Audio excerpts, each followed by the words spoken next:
الصلاۃ والسلام ربیع الاول کے مہینے میں دنیا کے اندر تشریف لائے ہیں، کیا یہ ہلکی باتیں ہیں؟ جو وجہ تخلیق کائنات ہیں، یعنی جس کے لیے اس دنیا کو سجایا گیا ہے اور جس کے لیے اس کائنات کو بنایا گیا ہے، اللہ نے جس کے لیے اس کائنات کو بنایا ہے اس کی جو پیدائش ہو رہی ہے وہ ربیع الاول کے مہینے میں ہو رہی ہے۔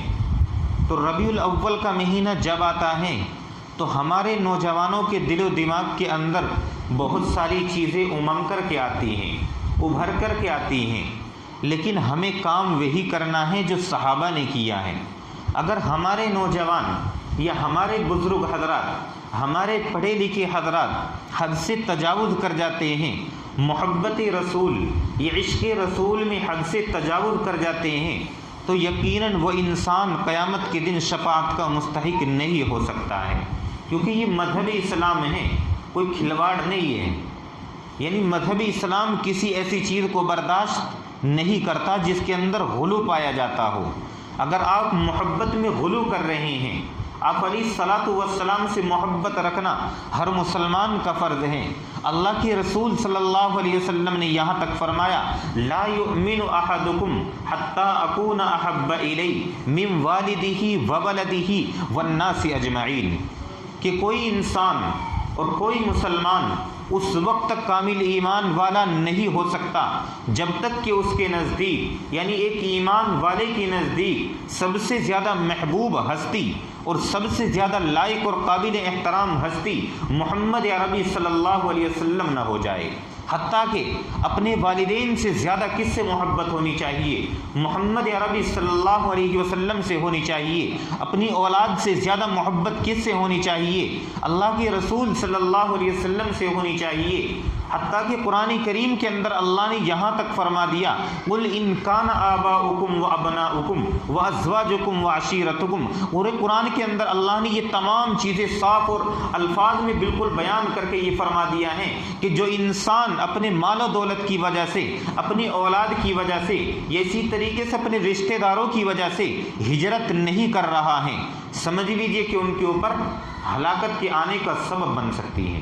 یعنی یہ تمام چیزیں کیا بتانا مقصود ہیں کہ جب اللہ کے رسول نے کوئی حکم دے دیا ہے، اللہ تبارک و تعالیٰ کی طرف سے نبی کی زبان کے ذریعے سے آپ تک کوئی حکم پہنچ چکا ہے تو اس کے اوپر لبیک کہنا ہر مسلمان کا فرض ہے۔ اگر کوئی مسلمان اس سے روگردانی کرتا ہے، اس سے انحراف کرتا ہے، کوئی مسلمان اس سے پھرتا ہے اور یہ کہتا ہے کہ ہاں میں بھی محمد سے محبت کرتا ہوں لیکن آپ علیہ الصلاۃ والسلام کے بتائے ہوئے طریقے کے مطابق نہیں چلتا ہے، تو یقیناً وہ اپنی محبت میں کامل نہیں ہو سکتا ہے، وہ کامل نہیں ہو سکتا ہے۔ اللہ کے رسول کی محبت میں وہی انسان کامل ہوگا جو ایک ایک ادا پر مر مٹے گا، اپنا جان مال سب کچھ لٹانے کے لیے تیار رہے گا، آپ علیہ الصلاۃ والسلام کے لیے اپنی جان کی بازی لگانے کے لیے تیار رہے گا۔ صحابہ کو اتنی آسانی سے صحابی کا لقب نہیں ملا ہے۔ آپ کیا سمجھتے ہیں کہ صرف اللہ کے رسول صلی اللہ علیہ وسلم دنیا کے اندر مبعوث ہو گئے اور جو اس وقت تمام لوگ تھے ان کو صحابی سے نواز دیا گیا، صحابیت سے نواز دیا گیا، یا پھر اللہ تبارک و تعالیٰ نے ان کے بارے میں ایسے ہی فرما دیا رضی اللہ عنہم ورضوا عنہ کہ اللہ صحابہ سے راضی ہو چکا ہے؟ ایسے ہی نہیں فرما دیا ہے، بلکہ اس کے پیچھے بڑی قربانیاں ہیں۔ اللہ کے رسول نے جب بھی آواز لگائی ہے تو ہر ایک صحابی نے بڑھ چڑھ کر کے حصہ لیا ہے اور بتایا ہے کہ ہاں یا رسول اللہ، ہمارا جان بھی، ہماری مال، یعنی ہمارا مال، ہماری جان، ہمارا تن من دھن سب کچھ آپ کے لیے قربان ہے۔ یہ صحابہ نے کر کے دکھایا ہے، ایسا ہی نہیں ہے۔ جس وقت حضرت عثمان غنی رضی اللہ تعالیٰ نمونے کے طور پر ایک چھوٹی سی بات آپ کو بتاتا چلوں، جب آپ علیہ الصلاۃ والسلام نے ان کو مکے کے اندر بھیجا، مختصر واقعہ کرتے ہوئے آپ علیہ الصلاۃ والسلام یعنی خانہ کعبے کے دیدار کے لیے جا رہے ہیں، طواف کعبے کے لیے جا رہے ہیں، آپ علیہ الصلاۃ والسلام کو مکے میں داخل ہونے سے روک دیا گیا۔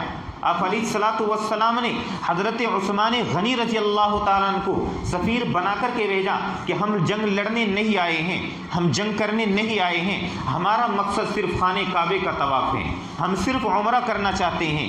آپ علیہ الصلاۃ والسلام نے یہ پیغام دے کر کے حضرت عثمان غنی کو روانہ کیا۔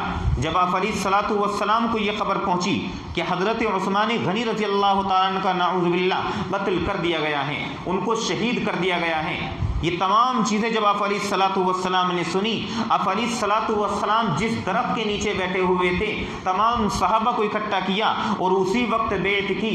حضرت عمر فاروق بھی وہاں پر موجود تھے، ابو بکر رضی اللہ تعالیٰ عنہ بھی موجود تھے۔ تمام صحابہ نے آپ علیہ الصلاۃ والسلام کے ہاتھ پر ہاتھ رکھ کر کے قسم کھائی کہ جب تک ہم حضرت عثمان کا بدلہ نہیں لے لیتے ہیں اس وقت تک ہم مکے کو چھوڑ کر نہیں جائیں گے۔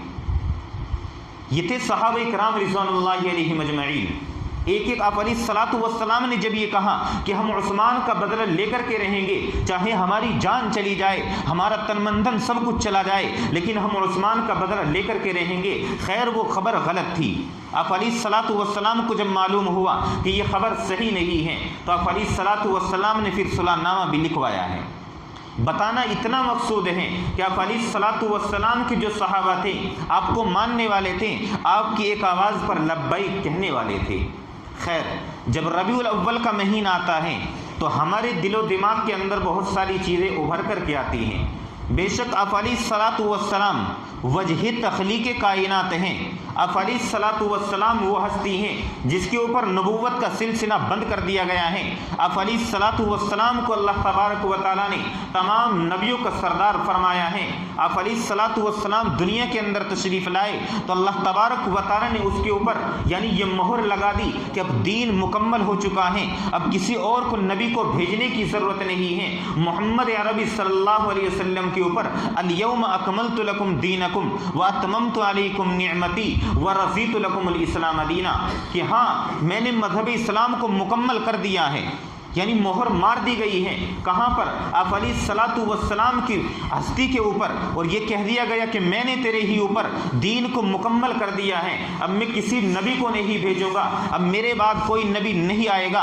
انا خاتم النبیین لا نبی بعدی، کہ میں آخری نبی ہوں، میرے بعد کوئی نبی آنے والا نہیں ہے۔ اللہ تبارک و تعالی نے قرآن مقدس کے اندر فرما دیا ما کان محمد ابا احد من رجالکم ولکن رسول اللہ وخاتم النبیین، کہ اللہ تبارک و تعالی نے محمد عربی صلی اللہ علیہ وسلم کے اوپر نبوت کا سلسلہ بند کر دیا ہے۔ جائے کہ آپ علیہ الصلاۃ والسلام وجہ تخلیق کائنات ہیں، اس دنیا کو آپ علیہ الصلاۃ والسلام کے لیے سجایا گیا ہے۔ ساری دنیا کو جو اللہ نے وجود بخشا ہے، صرف محمد عربی صلی اللہ علیہ وسلم کو دنیا کے اندر بھیجنا مقصود تھا۔ اگر دنیا کے اندر بھیجنا آپ علیہ الصلاۃ والسلام کو مقصود نہ ہوتا تو اس دنیا کا وجود نہ ہوتا۔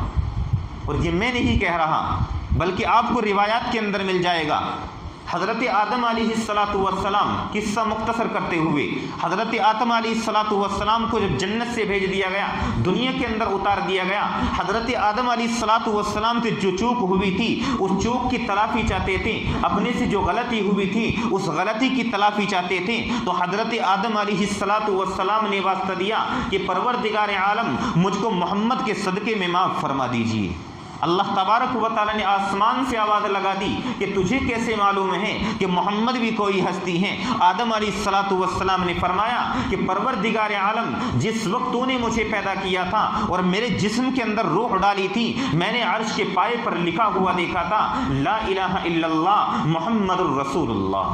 اسی وقت میں سمجھ گیا تھا کہ ہاں یقیناً محمد عربی صلی اللہ علیہ وسلم کوئی نہ کوئی ہستی ہیں جس کا نام عرش کے پائے پر بھی لکھا ہوا ہے۔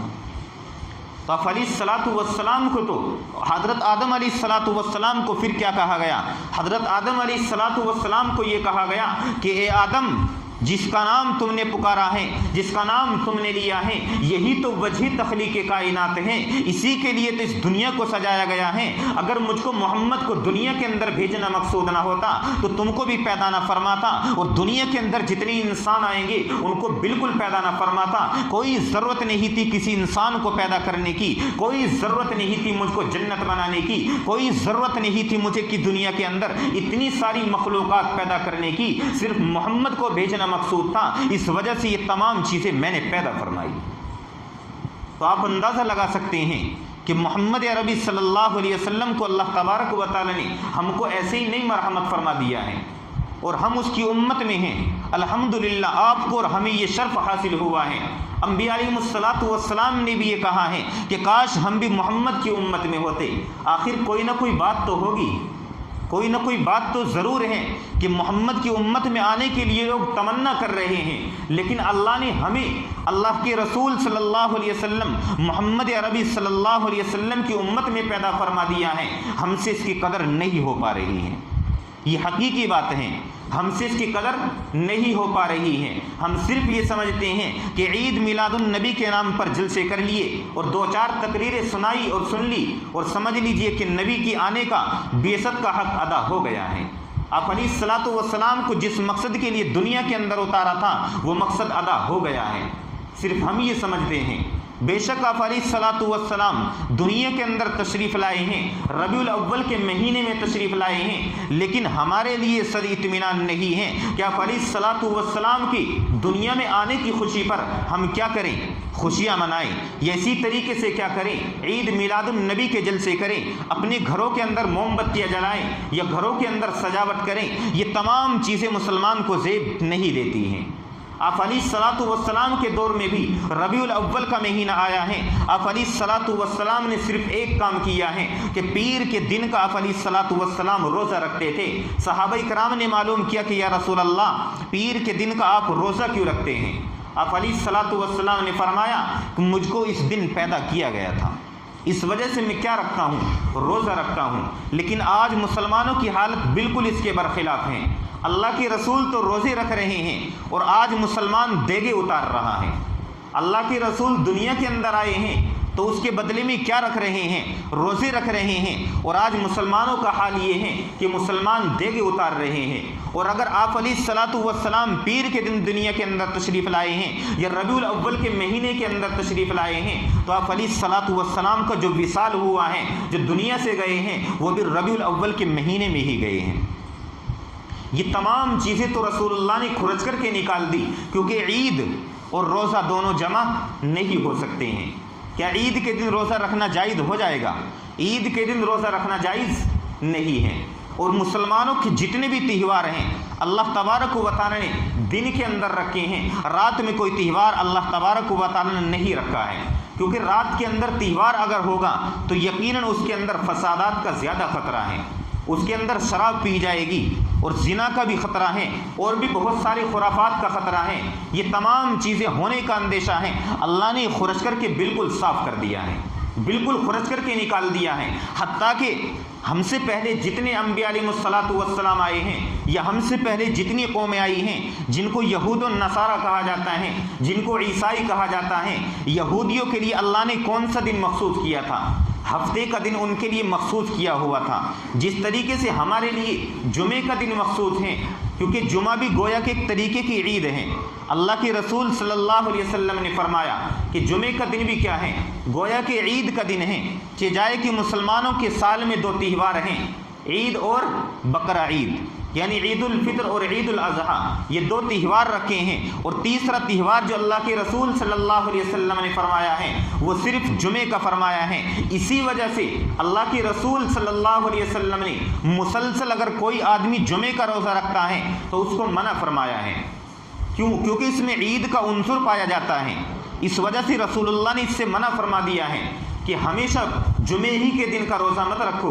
ہاں اگر کوئی انسان جمعے کو کسی کو فرصت ملتی ہے، جمعے کو وہ فارغ رہتا ہے تو اس کو روزہ رکھنے کی گنجائش ہے، وہ رکھ تو سکتا ہے، لیکن معمول بنا کر کے صرف جمعے کا روزہ رکھنا، اس سے رسول اللہ نے منع فرما دیا ہے۔ کیوں؟ اس وجہ سے کہ عید کے دن روزہ رکھنا مناسب نہیں ہے، اور عید الاضحیٰ، عید الفطر، ان میں تو روزہ رکھنا جائز بھی نہیں ہے۔ تو پھر اگر کوئی انسان روزہ رکھنا ہے چاہے جمعے کے دن، روزہ تو رکھ سکتا ہے، لیکن معمول بنا لینا، اس سے رسول اللہ نے منع فرمایا ہے۔ کس وجہ سے؟ کہ کہیں یہ نہ سمجھ لیا جائے کہ مسلمانوں کے اوپر جمعے کا بھی روزہ فرض ہے۔ خیر، یہودیوں کو اللہ تبارک و تعالی نے کون سا دن دیا تھا؟ ہفتے کا دن دیا تھا، اور پھر اس کے بعد عیسائی آئے، ان کے لیے کون سا دن مخصوص کیا گیا؟ ان کے دن اتوار کا دن مخصوص کر دیا گیا، ان کے لیے اللہ تبارک و تعالی نے اتوار کا دن رکھا۔ اب جب مسلمان یعنی محمد عربی صلی اللہ علیہ وسلم دنیا کے اندر تشریف لائے ہیں تو ہونا تو یہ چاہیے تھا کہ مسلمانوں کے لیے کون سا دن ہوتا؟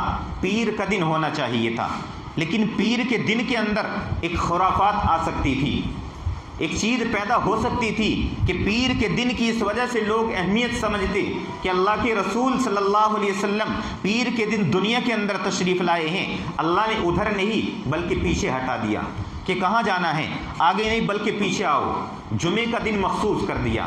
کیا نکال دیا؟ اللہ نے بالکل خرچ کر کے نکال دیا کہ اس کے اندر عید میلاد النبی منانے کی کوئی گنجائش نہیں ہے۔ اگر کوئی پھر بھی یہ کہتا ہے کہ عید میلاد النبی منانا جائز ہے تو سمجھ لیجیے کہ وہ بالکل عقل سے کورا ہے، کیونکہ یہ تمام کام کس کے اوپر سوٹ کرتے ہیں؟ مسلمانوں کے اوپر یہ تمام چیزیں سوٹ نہیں کرتی ہیں، کیونکہ یہ تمام چیزیں پیر کا دن ہوا، ربیع الاول کا مہینہ ہوا، اللہ کے رسول کے دور میں بھی آئے ہیں۔ اگر ایسا ہوتا تو سب سے پہلے محمد عربی صلی اللہ علیہ وسلم اس کے اندر بڑھ چڑھ کر کے حصہ لیتے۔ آج ہمارے نوجوانوں کے اندر بھی یہ چیزیں پائی جاتی ہیں کہ کسی کا بچہ پیدا ہوا تو ہر سال اس کے لیے کیک کاٹیں گے۔ جو غیر مسلموں کے طریقے تھے آج وہ مسلمانوں کے اندر بھی آتے جا رہے ہیں، اور اس کے اوپر فخر کرتے ہیں کہ ہاں میرا بچہ 2 سال کا ہو گیا ہے، میرا بچہ 1 سال کا ہو گیا ہے، میرا بچہ 4 سال کا ہو گیا ہے۔ ارے یہ کتنے احمق پنے کی باتیں ہیں کہ اللہ نے اگر آپ کو 50 سال کی زندگی دی تھی، آپ کی زندگی 10 سال کی ہو چکی ہیں یا 25 سال کے آپ ہو چکے ہیں اور کیک کی خوشی میں کاٹ رہے ہیں کہ 50 سال میں سے آپ کی زندگی کم ہوتی جا رہی ہے، آپ موت کے قریب ہوتے جا رہے ہیں، لیکن مسلمان خوشی منا رہا ہے۔ موت کو اتنا آسان سمجھا ہوا ہے۔ موت اتنی آسان نہیں ہے، جیسے ہی روح نکلے گی پتہ چل جائے گا، فرشتے جب لے کر کے کھڑے ہو جائیں گے اور جب عذاب دیا جائے گا اس وقت پتہ چلے گا کہ ہاں محمد نے جو کہا تھا وہ سچ تھا، اور ہم اپنی مرضی کے مطابق جو زندگی گزار کر کے آئے ہیں یقیناً میدان محشر میں شفاعت نصیب نہیں ہو سکتی ہے۔ تو اللہ تبارک و تعالی نے تو یہ تمام چیزیں بالکل خرچ کر کے نکال دی ہیں، لیکن مسلمان پھر بھی انہی چیزوں کو اپنا رہا ہے۔ آج مسلمانوں کے اندر بھی یہ چیز پائی جاتی ہیں۔ اب 12 ربیع الاول آئے گا تو یقیناً بہت سارے لوگ گھروں کے اندر کوئی بریانی بنائے گا، کوئی کباب بنائے گا اور ایک دوسرے کے یہاں تقسیم کرنے کا سلسلہ شروع ہوگا۔ یہ تمام چیزیں ہوتی ہیں، حالانکہ اللہ کے رسول کیا کر رہے ہیں؟ اللہ کے رسول کی زندگی سے ہمیں سبق یہ ملتا ہے کہ ہم کو روزہ رکھنا ہے۔ اگر آپ کے اندر ہمت اور طاقت ہے تو روزہ رکھیے، اس کا ثواب دیا جائے گا۔ کھانے کے اوپر کیا ثواب ہے؟ کھانے کے اوپر کوئی ثواب نہیں ہے، اس کا تو حساب دینا پڑے گا۔ جو رزق ہم کھا رہے ہیں اس کا حساب دینا پڑے گا۔ اللہ نے بھوکے رہنے کے اوپر ثواب رکھا ہے۔ کوئی انسان روزہ رکھے، روزہ رکھ کر کے بھوکا رہے، اللہ نے فرما دیا کہ اس کے منہ کی بو اللہ کو مشک سے بھی زیادہ پسند ہے۔ تو بھوکا رہنے کے اوپر تو ثواب ہے، کھانے کے اوپر ثواب نہیں ہے۔ تو اس لیے اگر آپ کے اندر ہمت اور طاقت ہے تو آپ روزہ رکھیے، کیونکہ رسول اللہ کے دور میں بھی یہ تمام چیزیں آئی ہیں، اور اس کے بعد حضرت ابو بکر کا دور آیا ہے۔ حضرت ابو بکر کے دور میں کیا نہیں آیا؟ کیا اس وقت ربیع الاول کا مہینہ نہیں آیا؟ ربیع الاول کا مہینہ اس وقت بھی آیا تھا۔ اگر ایسا ہوتا کہ اللہ کے رسول کی پیدائش کے دن پر اللہ کے رسول صلی اللہ علیہ وسلم جس دن دنیا کے اندر تشریف لائے ہیں اگر اس دن خوشی منائی جاتی تو حضرت ابو بکر ضرور ایک پیغام جاری کرتے اور لوگوں کو کہتے کہ آج گھر کے اندر ایک ایک بکرا ضرور کٹنا چاہیے، ایک ایک گائے ضرور کٹنی چاہیے، اسی طریقے سے دمبا اونٹ کچھ نہ کچھ قربان ہونا چاہیے۔ کس کے لیے؟ محمد عربی صلی اللہ علیہ وسلم کے لیے۔ لیکن نہ تو حضرت ابو بکر نے کہا ہے، حضرت عمر فاروق کا دور آیا ہے، حضرت عمر فاروق نے بھی ایسا نہیں کیا ہے۔ اسی طریقے سے اس کے بعد تابعین، تابعین، محدثین، تمام لوگوں کا دور آیا ہے۔ کیا وہ لوگ نبی سے محبت نہیں کرتے تھے؟ وہ لوگ بھی تو نبی سے محبت کرتے تھے، یا ہم اور آپ ہی نبی سے زیادہ محبت کرتے ہیں؟ وہ لوگ بھی تو نبی سے بے انتہا محبت کرنے والے تھے۔